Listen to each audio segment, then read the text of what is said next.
Hello friends, welcome again. मैं हूं अर्पित और आज हम बीए फर्स्ट सेमेस्टर की इंग्लिश लिटरेचर की क्लास में फ्रांसिस बैकन के मशहूर ऐसे ऑफ स्टडीज से रिलेटेड क्वेश्चन आंसर्स डिस्कस करेंगे। इस ऐसे की समरी, क्रिटिकल एनालिसिस वगैरह ऑलरेडी चैनल पर मौजूद है। आप अपने क्लास की प्लेलिस्ट में जाकर देख सकते हैं। तो आइए चलिए हम देखते हैं इसके क्वेश्चन आंसर्स। तो हमारा जो पहला क्वेश्चन है, What are the main benefits of study in the essay of studies by Francis Bacon?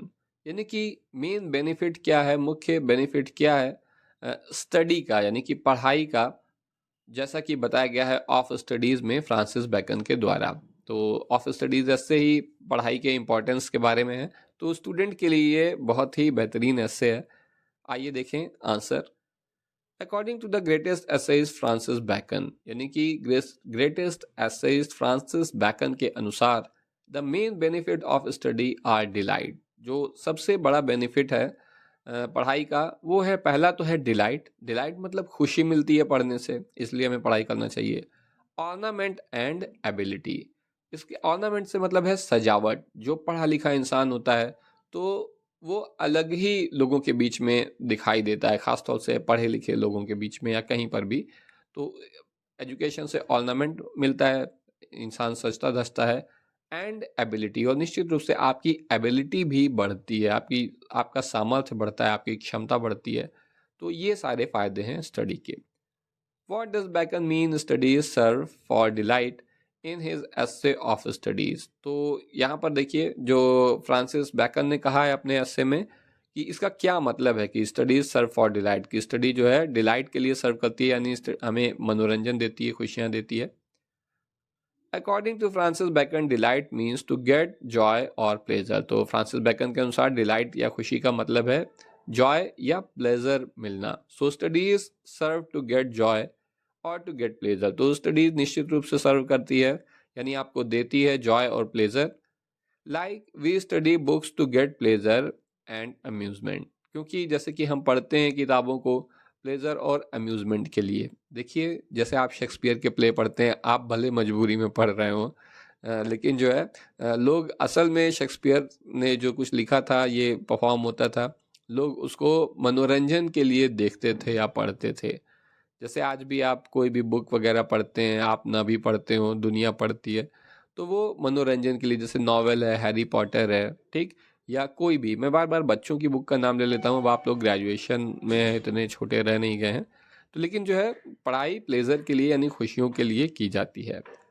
What does Bacon mean studies serve for ornament in his essay of studies, यानी Bacon का क्या मतलब है इस बात से कि स्टडीज जो है वो ऑर्नामेंट के लिए सर्व करती है अपनी ऐसे ऑफ स्टडीज में।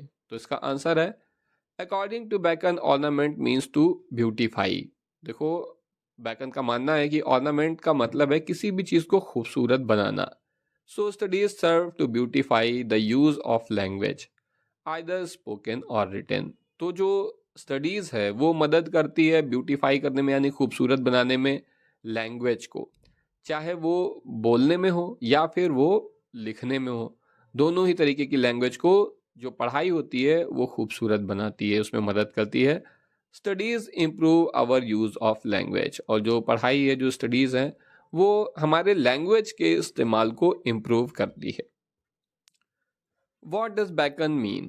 Studies serve for ability in his essay of studies, और studies serve for ability, इससे क्या मतलब है फ्रांसिस बैकन का अपने essay में? तो देखें, according to Bacon, ability means here the ability to work, to console, to judge और to decide। यानी कि इनके हिसाब से जो है फ्रांसिस बैकन का, और इनके हिसाब क्या, यही बात सच है कि फ्रांसिस बैकन का कहना है कि एबिलिटी का मतलब क्या होता है। इसका मतलब होता है सुनना, सुनने की क्षमता होना। जैसे आप मेरी बातों को सुनेंगे, अच्छे तरीके से समर्थ होंगे सुनने में, तो आपको इस क्वेश्चन का आंसर पता चल जाएगा। तो ऐसा दुनिया जिंदगी में हर ही पक्ष में होगा। सुनने की क्षमता, एबिलिटी टू वर्क, काम करने की क्षमता, टू काउंसल, काउंसल करने की क्षमता का मतलब होता है कि जैसे किसी को कोई बात समझाना। टू जज, और जज करना मतलब कि कोई चीज़ अच्छी है बुरी है, दो में से क्या ऑप्शन सही है, एंड टू डिसाइड, और डिसाइड करना, कोई भी डिसीजन लेना, ये सब जो है स्टडीज से जो है ये एबिलिटी देती है। So studies serve to improve in trade knowledge. तो इस तरीके से स्टडी जो है वो सर्व करती है नॉलेज ट्रेड करने में, यानी ज्ञान को का जो है को ट्रेड करने में, और काउंसलिंग में, जजमेंट में और डिसीजन मेकिंग में, इन सभी चीज़ों में जो है आपको एजुकेशन से, स्टडीज से मदद मिलती है। What is the chief use of studies for delight according to Francis Bacon in his essay of studies? तो मुख्य उद्देश्य क्या है डिलाइट का फ्रांसिस बैकन के हिसाब से उनके एसे ऑफ स्टडीज में? The chief use of studies for delight is to study in leisure time. तो इसका मतलब चीफ यूज है कि जो लेजर टाइम में, जब हम खाली हो, हमारे पास कोई काम ना हो, इन लोनलीनेस और सॉलिट्यूड, या फिर जब हम अकेले हों, एकांत में हो, तो उस समय में जो है हम क्या कर सकते हैं कि स्टडीज़ फॉर डिलाइट, अपने मनोरंजन के लिए पढ़ाई करते हैं। देखो पहले मूवी थी नहीं, मोबाइल तो इनके पास था नहीं, कि कोई इंस्टाग्राम पर जो है रील बनाते नहीं थे, ना देखते थे, तो लोग मनोरंजन के लिए क्या करते थे, पढ़ाई करते थे। It will give you pleasure and reduce the boredom. तो ऐसा करने से, इन कहानियों को या पोएट्री को, पोएम्स को पढ़ने से पहली बात तो मज़ा आता था, और दूसरी बात की बोर नहीं होते थे लोग। What is the chief use of studies for ornament according to Francis Bacon in his essay of studies? तो फ्रांसिस बैकन के हिसाब से क्या मुख्य यूज है ऑर्नामेंट का? तो देखें, ऑर्नामेंट मतलब सजावट, मैंने आपको बताया ही था। The chief use of studies for ornament, यानी कि स्टडीज फॉर ऑर्नामेंट, जो लोग सजावट के लिए पढ़ाई का इस्तेमाल करते हैं, इज इन डिस्कोर्स। वो कहाँ पर होता है? By studying we know new words, यानी कि पढ़ने से हमें नए नए शब्द पता चलते हैं। जैसे आपको ही ऑर्नामेंट का मतलब अब पता चल गया है, तो पढ़ने से हमें नए नए शब्द पता चलते हैं। And we learn that where we use which word, और हम ये भी सीखते हैं कि हम किस जगह पर किस शब्द का इस्तेमाल करें, एंड विच नॉट, और किस शब्द का इस्तेमाल ना करें। It mean that studies beautify our speech. तो इसका मतलब ये है कि स्टडीज जो है वो हमारी स्पीच को खूबसूरत बनाती है। Next question, what is the chief use of studies for ability according to Francis Bacon in his essay of studies? तो क्या चीफ यूज है फ्रांसिस बैकन के हिसाब से स्टडीज का एबिलिटी के मामले में, यानी आपके सामर्थ्य, आपकी क्षमता को बढ़ाने में? The chief use of studies for ability, यानी कि स्टडीज का एबिलिटी में मुख्य रोल ये है कि is in the judgement and business disposition. देखो यही वजह है कि सभी जो सफल कंपनियां हैं, जो बड़ी कंपनियां हैं, तो वो अपने सीईओ बनाती हैं तो वो पढ़े लिखे बनाती हैं, किसी भी मतलब अनपढ़ आदमी को नहीं बनाती है, पढ़े लिखे को बनाती हैं, क्योंकि वो सही जजमेंट ले सकता है, ठीक, पढ़ाई, अपनी पढ़ाई की वजह से। It means studies improve our ability for judging the problem, ठीक, क्योंकि जो हम, इसका मतलब ये है कि हमारी जो स्टडीज़ है वो हमारी एबिलिटी को इम्प्रूव करती है किसी भी प्रॉब्लम को जज करने में, एंड डिसीजन मेकिंग, और फिर डिसीजन लेने में। It is also helpful to understand the business nature. इसके अलावा ये बिजनेस नेचर को समझने में भी हमारी मदद करती है। What is Bacon's view about to spend too much of time in studies? देखो, लेकिन यही फ्रांसिस बैकन की महानता है कि वो इतना महत्व बता रहे हैं स्टडीज़ का, लेकिन कि पढ़ाई का क्यों महत्वपूर्ण है, क्यों बहुत अच्छी है, लेकिन फिर वो वार्न भी कर रहे हैं। क्या कह रहे हैं? बैकन ने यहाँ पर क्या कहा है कि उनका क्या विचार है कि जो लोग कुछ ज़्यादा ही समय जो है पढ़ाई में लगाते हैं, उनके बारे में बैकन के क्या व्यू हैं। तो bacon wrote in his essay, यानी बैकन ने अपने एसे ऑफ स्टडीज में लिखा है that spend too much of time in studies is laziness, कि असल में बहुत ज़्यादा समय पढ़ाई में लगाना जो है ये वास्तव में लेजीनेस है, ठीक, एंड इनएक्टिविटी है, यानी कि आप जो है खाली बस आलस है ये एक तरीके का। It's mean that only study could not be fruitful without experience. तो इसका मतलब ये है कि केवल स्टडी फ्रूटफुल नहीं हो सकती है बिना एक्सपीरियंस के। स्टडी तभी आपकी मदद करेगी जब उसके साथ आपके एक्सपीरियंस भी जुड़े होंगे। Next question, what is Bacon's view about too much use of studies for ornament in his essay of studies? तो बैकन का क्या कहना है कि too much use of studies for ornament, यानी ऑर्नामेंट के लिए कुछ ज्यादा ही पढ़ाई करने से क्या होता है।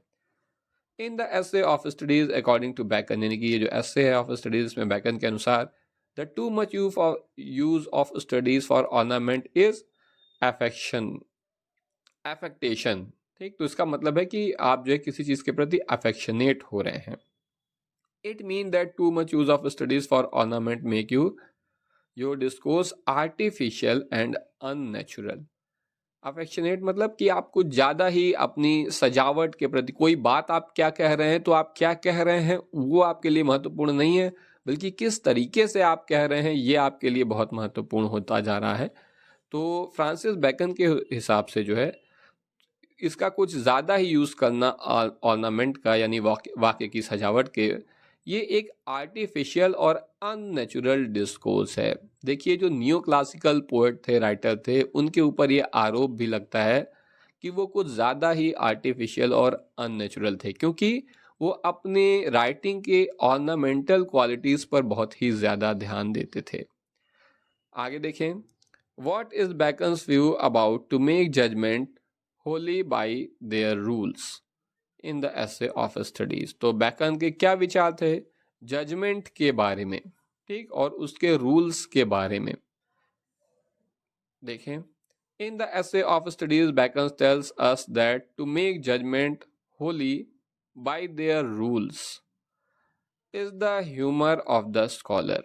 ठीक, तो इनके हिसाब से, फ्रांसिस बैकन के हिसाब से ऑफ स्टडीज में जजमेंट करना पूरी तरह से जो है अपने रूल्स पर, rules that learn from the studies, जो कि आपने पढ़ाई के द्वारा सीखे हुए हैं, is the humour of the scholar. ये एक स्कॉलर का काम है या एक स्कॉलर का मनोरंजन है कि वो अपनी एजुकेशन, अपनी शिक्षा, अपनी स्टडीज के आधार पर जो रूल्स हैं उनके आधार पर जजमेंट करे।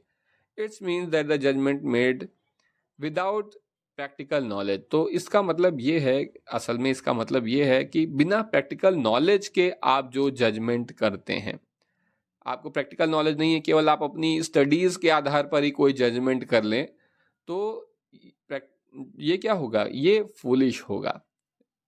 बिना एक्सपीरियंस या प्रैक्टिकल नॉलेज के कोई भी जजमेंट पर पहुंचना एक फूलिश काम है। इसीलिए उन्होंने बताया है यहाँ पर कि केवल जो है पढ़ाई ही महत्वपूर्ण नहीं है, बल्कि वो तभी महत्वपूर्ण बनती है जब वो एक्सपीरियंस के साथ जुड़ती है।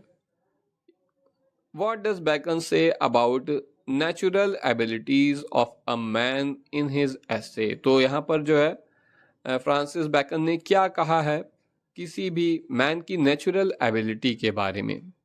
तो देखें, Bacon says that the natural ability of a man are like the plants, यानी कि किसी भी इंसान की जो नेचुरल एबिलिटीज हैं वो प्लांट्स की तरह हैं। दैट नीड प्रूनिंग का मतलब है ट्रिमिंग, जो काट छाट की जिन्हें जरूरत होती है। And natural abilities of a man also need trimming by the studies, और उसको ट्रिमिंग की जरूरत होती है स्टडीज के द्वारा। यानी कि आपके अंदर अगर नेचुरल एबिलिटी है तो फिर आप, मतलब एक क्वालिटी तो आपके अंदर हो ही गई, लेकिन स्टडीज के द्वारा उसकी अच्छी देख रेख हो जाती है। He says that the study only gives lots of direction. जो स्टडी है वो केवल आपको बहुत सारे डायरेक्शंस देती है, but experience also supplement the natural ability. लेकिन जो एक्सपीरियंस होता है वो भी नेचुरल एबिलिटी को सप्लीमेंट करता है। ठीक, सप्लीमेंट करना मतलब कुछ और देना। जैसे आप जो है, या जो लोग जिम जाते हैं तो वो बढ़िया दूध, पनीर, अच्छी प्रोटीन वाली चीज़ें तो खाते ही हैं, सप्लीमेंट के रूप में वो प्रोटीन पाउडर आता है उसे भी खाते हैं। तो उसी तरह से एक्सपीरियंस जो है वो सप्लीमेंट है नेचुरल एबिलिटीज़ में। आगे, what is the attitude of a crafty man about studies according to Bacon in his essay of studies. यानी कि बैकन के हिसाब से उनके एसे में एक क्राफ्टी मैन का क्या एटीट्यूड होता है। क्राफ्टी मैन मतलब जो किसी क्राफ्ट का इस्तेमाल करता है, कोई खूबसूरत चीज़ें बनाता है। According to Bacon his essay of studies the crafty man denounces, यानी कि जो क्राफ्टी मैन है वो डिनाउंस करते हैं, यानी क्रिटिसाइज करते हैं, कंडेम्ड करते हैं स्टडीज़ को। देखो, क्राफ्टी मैन मतलब कि जो लोग बहुत ज़्यादा मतलब काबिल ना हो, एक सतही किस्म के लोग आप समझ सकते हैं कि वो डिनाउंस करते हैं, क्रिटिसाइज और कंडेम करते हैं स्टडीज़ को, because the cunning the sneaky person use the tricks, क्योंकि जो चालाक लोग होते हैं, जो चतुर लोग होते हैं, वो ट्रिक्स का यूज करते हैं, and crooked ways to accomplish the job, और मतलब जो है धूर्तता वाले तरीकों का इस्तेमाल करते हैं अपनी जॉब को पूरा करने के लिए, अपने काम को पूरा करने के लिए, इसीलिए वो पढ़ाई की आलोचना करते हैं। What is the attitude of a simple man about studies? एक सिंपल मैन का क्या एटीट्यूड होता है? तो अभी तो आपने देखा कि क्राफ्टी मैन का क्या होता है, क्राफ्टी मतलब धूर्त छल कपट से वाले व्यक्ति। अब यहाँ पर पूछा गया है कि सिंपल मैन का क्या जो है एटीट्यूड होता है स्टडीज के बारे में, फ्रांसिस बैकन के अनुसार ये आपको यहाँ पर बताना है। तो according to Bacon in his essay, यानी बैकन के अनुसार उनके एस्से में ऑफ स्टडीज में, the simple man admire regard respect the studies, यानी कि जो सिंपल मैन है, जो साधारण इंसान है, वो स्टडीज की रिस्पेक्ट करता है, उन्हें एडमायर करता है।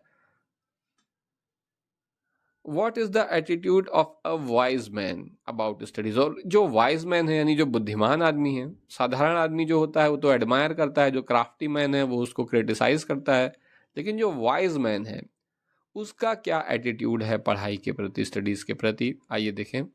According to Bacon in his essay of studies, wise man use the knowledge had gotten from studies. जो वाइज मैन होता है वो ना तो एडमायर करता है ना क्रिटिसाइज करता है, बल्कि वो अपनी नॉलेज का इस्तेमाल करता है जो उसने स्टडीज के माध्यम से गेन की है या पाई है। तो वेरी गुड, सच बात है ये। Next question, what does Bacon mean of some books are to be tasted? Bacon का इससे क्या मतलब है जो उन्होंने कहा है कि कुछ बुक्स जो हैं वो टेस्ट किए जाने लायक हैं, अदर टू बी swallowed, जबकि कुछ दूसरी ऐसी बुक है जो सॉलो किए जाने लायक है, यानी निगल जाने लायक है, जैसे आपकी तबीयत खराब होती है, आप टैबलेट्स सॉलो कर लेते हैं। And some few to be chewed and digested, और कुछ बुक्स जो है वो चबा कर डाइजेस्ट कर जाने लायक है, यानी उन्हें अच्छी तरह से चबा चबा के डाइजेस्ट किया जाना चाहिए, इस काबिल होती हैं। तो इससे बैकन का क्या मतलब है? According to Bacon, some books are tasted means not studied completely but in parts. तो बैकन का मानना है कि कुछ बुक्स जो होती हैं, भाई देखो किताबें तो बहुत हैं, दुनिया में बहुत कुछ लिखा गया, अगर आप दुनिया की सारी किताबें पढ़ डालेंगे तो ना तो आपके पास इतना टाइम है, और जितना भी टाइम है उसे आप बर्बाद ही करेंगे। तो इसलिए सही किताबों का चुनाव भी महत्वपूर्ण है। तो बैकन के हिसाब से कुछ बुक जो हैं जो टेस्ट किए जाने योग्य हैं, मतलब उन्हें पूरी तरह से ना पढ़ें बल्कि उनका कुछ पार्ट अच्छा हो सकता है तो उसको उसके उस पार्ट को पढ़ें। Other to be swallowed means that book are read completely. तो कुछ दूसरी किताबें हैं जो और अच्छी हैं, जिन्हें हमें पूरी तरह से पढ़ना चाहिए, उसके पार्ट्स को नहीं बल्कि पूरी तरह से उसे पढ़ ले जाना चाहिए। But without curiosity and some few to be chewed. ठीक, तो इन किताबों को बिना क्यूरियोसिटी के बस पढ़ जाना चाहिए। एंड सम फ्यू, लेकिन कुछ ही किताबें ऐसी होती हैं to be chewed and digest, जिन्हें चबाकर डाइजेस्ट कर लेना चाहिए। Means that book studied with full interest, इसका मतलब है कि उसे पूरे इंटरेस्ट से पढ़ना चाहिए।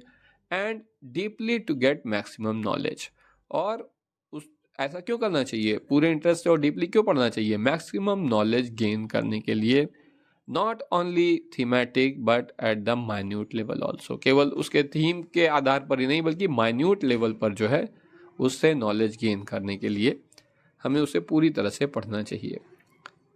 What is Bacon's view about some books also may be read by deputy and extracts made to them by others? यानी कि इससे क्या मतलब है कि कुछ किताबें जो है डेप्यूटी के द्वारा पढ़ी जानी चाहिए, और जो एक्सट्रैक्ट्स जो है जो उससे निकले जो है यानी तत्व उससे जो निकले वो दूसरों के द्वारा पढ़े जाने चाहिए। Bacon says about these books that these are guiding only of less important matters. ठीक, तो बैकन ने कहा है इन किताबों के बारे में कि ये किताबें जो हैं वो guiding only of less important matter, यानी जो लेस इंपॉर्टेंट बुक हैं। देखो पहले होता क्या था कि फ्रांसिस बैकन बैठ के सारी जो अमीर लोग होते थे वही पढ़ते थे, गरीब लोग तो पढ़ते नहीं थे। तो अमीर लोग खुद पढ़ते थे, लेकिन पढ़ना एक काम भी है, तो उनके डेप्यूटी वगैरह भी उनको कहानियाँ या किताबें या बातें पढ़कर सुनाते थे, जब पढ़ते पढ़ते आपकी आंखें थक जाएं तो। तो यहाँ पर इन्होंने यही कहा है कि जो लेस इम्पोर्टेंस की बुक हो या लेस इम्पोर्टेंट मैटर्स हो तो उनको अपने डेप्यूटी से पढ़वा लेना चाहिए। What are the distilled books? Distilled book क्या होती हैं? अकॉर्डिंग टू बैकन, बैकन का क्या मानना है कि डिस्टिल्ड बुक क्या है? Bacon says that distilled books are like common distilled water. ये किताबें कॉमन डिस्टिल्ड वाटर की तरीके से होती हैं जिसका इस्तेमाल जो है जो कि मतलब डिस्टिल वाटर मतलब प्योरीफाई वाटर जिसमें कोई इम्प्योरिटी ना हो। So Bacon here means the summarized book, यानी कि ऐसी बुक जो समराइज हैं, कंटेनिंग ओनली इम्पॉर्टेंट इन्फॉर्मेशन, जिनमें केवल इम्पॉर्टेंट इन्फॉर्मेशन ही हो। ही सेज दैट, वो कहते हैं, it is like flashy thing, ये एक फ्लैशी थिंग के तरीके होती हैं, यानी चमक धमक वाली चीज़ होती है। Flashy things or showy things, flashy thing जो है वो दिखावट की चीज़ें हैं। That it only draws attention, और ये केवल अटेंशन को ही ड्रॉ करती हैं, एंड ऑफ लेस इम्पॉर्टेंस, और इनका ज़्यादा महत्व नहीं होता है। तो डिस्टिल्ड बुक्स जो हैं वो ज़्यादा महत्वपूर्ण नहीं है, ये केवल फ्लैशी बुक्स हैं। What reading, conference and writing made a man according to Bacon in his, ये बहुत इंपॉर्टेंट क्वेश्चन है कि रीडिंग यानी पढ़ना, कॉन्फ्रेंस मतलब लोगों से मिलना जुलना, बातें करना, कॉन्फ्रेंस करना, एंड राइटिंग और लिखना इंसान को कैसा बनाता है ये आपको बताना है। तो according to Bacon in his essay, यानी बैकन के हिसाब से उनके एसे ऑफ स्टडीज में, the reading make a full man, reading ये बार बार बहुत पूछा जाता है। तो reading make a full man, यानी रीडिंग जो है वो एक फुल मैन को बनाती है। कॉन्फ्रेंस अ रेडी मैन, जबकि कॉन्फ्रेंस एक रेडी बिल्कुल तैयार इंसान को बनाती है। And writing an exact man, और राइटिंग यानी लेखन जो है वो एक कंप्लीट एग्जैक्ट परफेक्ट मैन को बनाता है। तो सबसे इंपॉर्टेंट है राइटिंग, कि आप खुद लिखने में जब काबिल बन जाएंगे तो आप एक एग्जैक्ट मैन हो जाएंगे। What a man needs to possess if a man writes little, यानी कि जो इंसान कम लिखता है, थोड़ा लिखता है, तो क्या उसके अंदर क्या चीज़ें होनी चाहिए? Conference little and read little, ऐसा व्यक्ति जो लिखता कम है, कॉन्फ्रेंस कम करता है और पढ़ता भी कम है, तो उसके भीतर क्या चीज़ें होनी चाहिए? According to Bacon, if a man write little, कि एक इंसान जब कम लिखता है, he had need have a great memory, तो कौन कौन इंसान जो है कम लिखना अफोर्ड कर सकता है? वही इंसान जिसकी ग्रेट मेमोरी हो, यानी आपको याद हो कि मुझे ऐसा ऐसा ऐसा करना है, ये है वो है, आपके सारे प्लान, अगर आपकी मेमोरी अच्छी है तो आप कम लिखना अफोर्ड कर सकते हैं। इफ ही कन्फर लिटिल, ठीक, और वो कन्फर लिटिल यानी कम कॉन्फ्रेंस करता है। He had need have a present wit, तो उसके भीतर जो है विट होना चाहिए।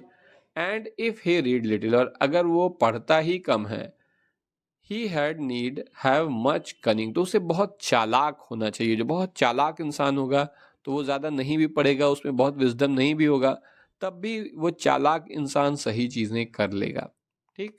लेकिन अगर आप उतने चालाक नहीं हैं, उतना कनिंग नहीं है, तब फिर जो है पढ़ाई आपके लिए ज़रूरी हो जाती है।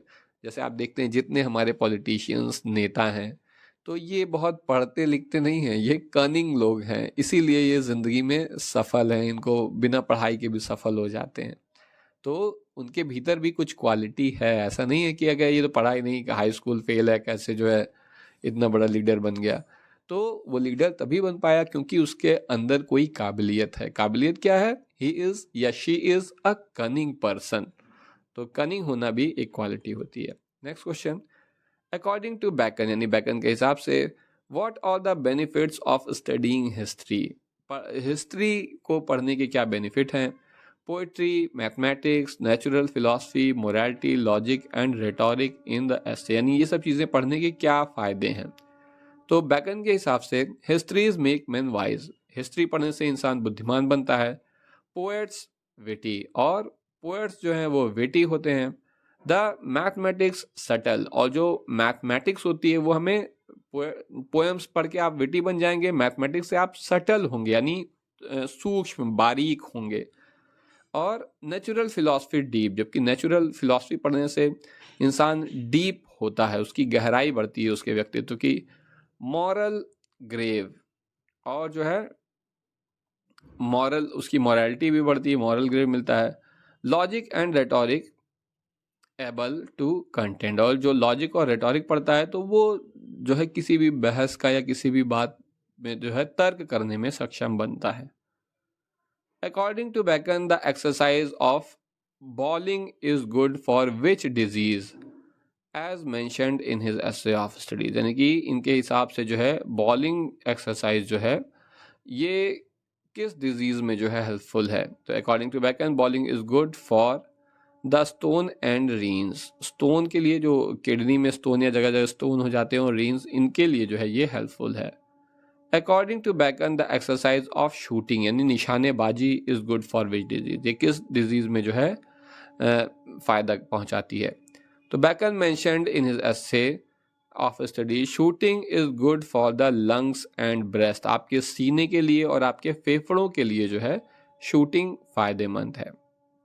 देखो शूटिंग कब में ऐसा नहीं होता है जैसे आप समझ रहे हो कि बंदूक उठाया फायर कर दिया। शूटिंग जब भी जो है की जाती है, जो शूटिंग की ट्रेनिंग लेते हैं तो वो अपनी सांसों पर कंट्रोल करते हैं। ठीक है, आपका सांसों पर कंट्रोल होगा तभी आप अच्छे शूटर बन सकते हैं। नहीं तो पता लगा आपने निशाना लगाया, एम किया और फायर कर रहे हैं तो आपकी सांस की वजह से आपकी बॉडी हिल रही है तो आपका निशाना कभी सही जगह पे नहीं लगेगा। तो क्योंकि वो अपनी ब्रीदिंग को जो है परफेक्ट बनाते हैं तो इस वजह से ये लंग्स और ब्रेस्ट के लिए हेल्पफुल है।